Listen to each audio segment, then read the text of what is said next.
Racikan CVT untuk motor kesayangan kalian ya, dan aku sudah buktikan langsung karena racikan ini gampang banget buat diaplikasikan atau dipasang ke motor kalian dari harganya yang termurah hingga yang termahal. Kalian hanya perlu memahami tentang apa yang bakal aku sampaikan ya, dan aku juga bakalan menyampaikannya dengan bahasa yang gampang banget buat kalian pahami. Dan racikan ini adalah racikan terenak versi aku ya, bukan dari orang lain. Dan ini bisa kalian gunakan untuk kebutuhan sehari-hari maupun juga touring dengan kondisi mesin yang masih standar ataupun juga sudah bore up. Jadi aku pastikan racikanku ini adalah versi terenak untuk aku sendiri yang memang juga sudah diamini ya, atau mayoritas dari orang yang sudah nyoba itu suka dengan racikanku ini. Tapi memang ada sebagian yang memang kurang suka karena riding stylenya atau kebutuhannya juga berbeda. Jadi ya kalian tinggal coba aja. Kalau kalian suka ya syukur, kalau enggak ya udah kalian racik sendiri sesuai dengan apa yang kalian pengen. Karena yang memang sudah coba dan memang suka itu sudah berhasil untuk adaptasi dengan racikanku ya, dan sesuai dengan kebutuhannya. Dan di video kali ini aku bakal bahas racikan CVT untuk motor,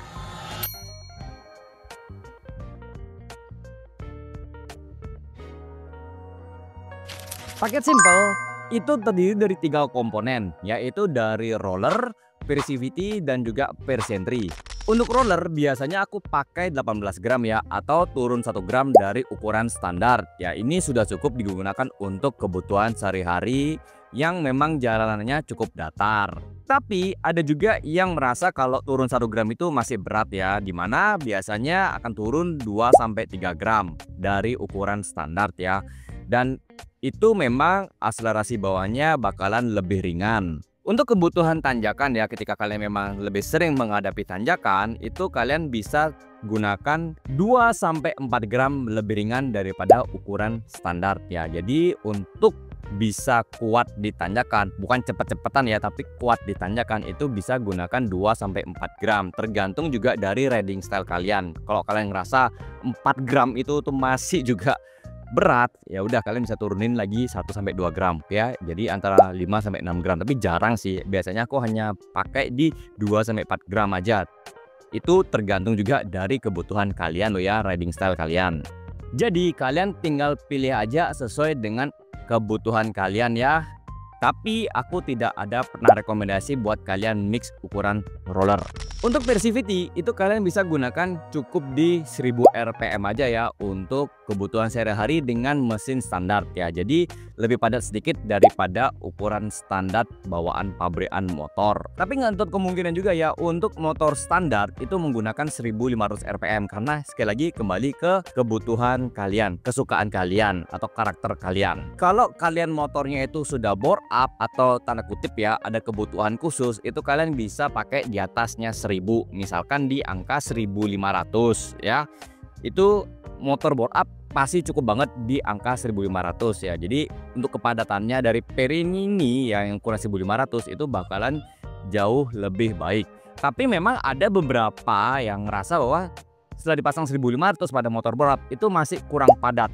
Jadinya digunakanlah yang lebih padat lagi di atas 1500 atau maksimal di 2000 rpm. Jadinya ini kembali ke kebutuhan kalian, riding style kalian itu seperti apa.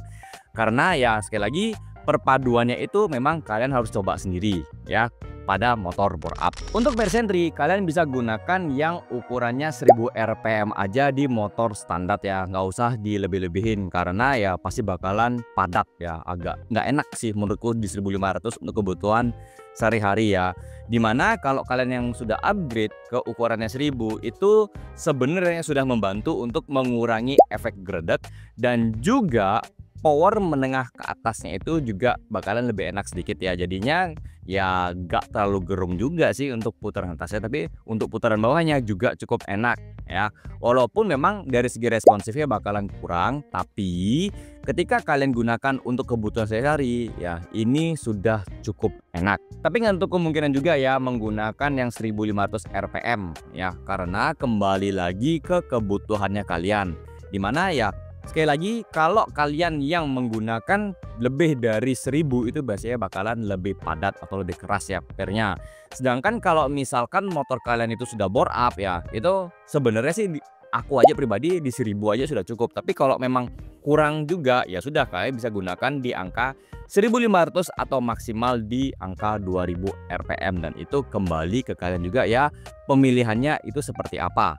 Jadi aku saranin mesin standar atau mesin bore up itu sebenarnya sudah cukup di 1500. Tapi kalau misalnya kurang padat atau kurang keras ya sudah, silakan ganti ke 1500 atau maksimal di 2000 rpm. Jadi untuk paket simple sendiri ini ya, ini sebenarnya sudah paket termurah ya. Jadi kalian juga bisa pakai komponen-komponen part lainnya yang ada di motor kalian itu tetap bisa digunakan selama masih kondisinya sehat dan layak pakai.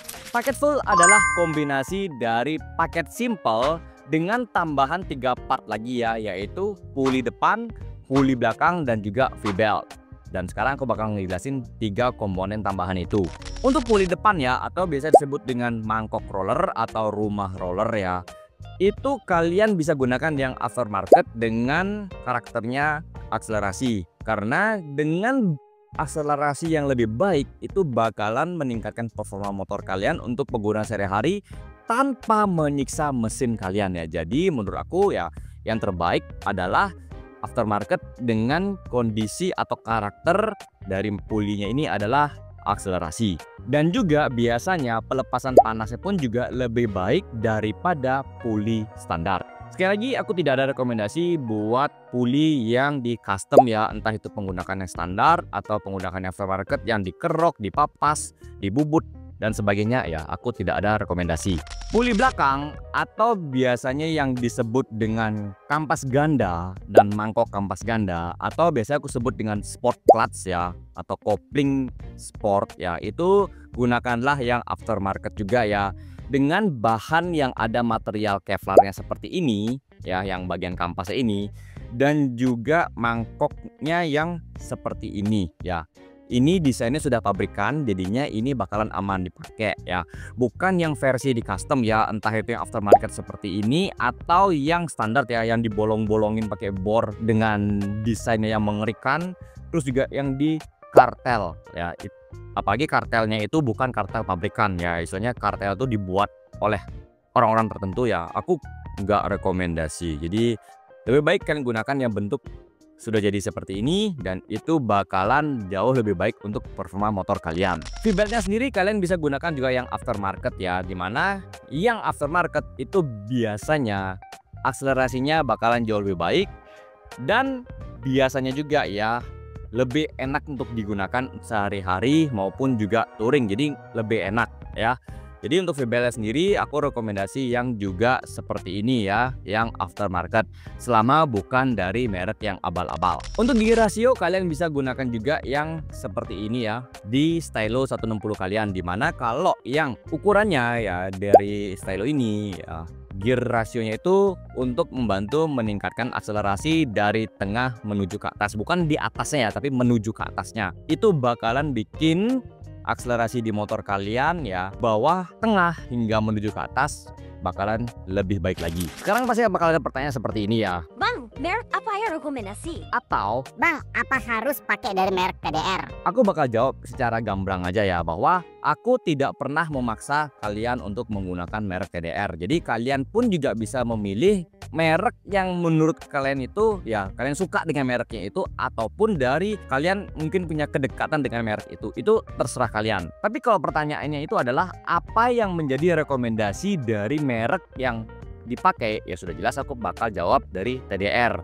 Karena dari part-partnya TDR ya yang aku gunakan selama ini di dua motorku ya, itu aku sudah uji coba semua.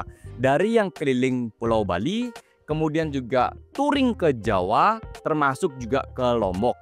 Bahkan ya untuk X-Max-ku sendiri itu sudah aku uji coba juga di sirkuit Mandalika Internasional yang ada di Lombok ya. Itu aku sudah jajal X-Max-ku di sana dan aku geber selama kurang lebih ya 20 putaran ya, atau 20 lap dari pagi sampai sore. Itu sampai sekarang tidak ada kendala sama sekali pada bagian part-part yang sudah aku upgrade dengan merek TDR. Jadinya ya yang aku rekomendasi sudah pasti dari merek TDR. Tapi kalau kalian yang merasa punya merek sendiri, terserah kalian mau menggunakan merek apapun selama merek itu juga menurut kalian adalah yang terbaik, kemudian juga dari merek yang jelas. Oke, jadi kurang lebih seperti itu untuk video kali ini. Semoga bermanfaat. Sampai jumpa di video berikutnya. Bye bye.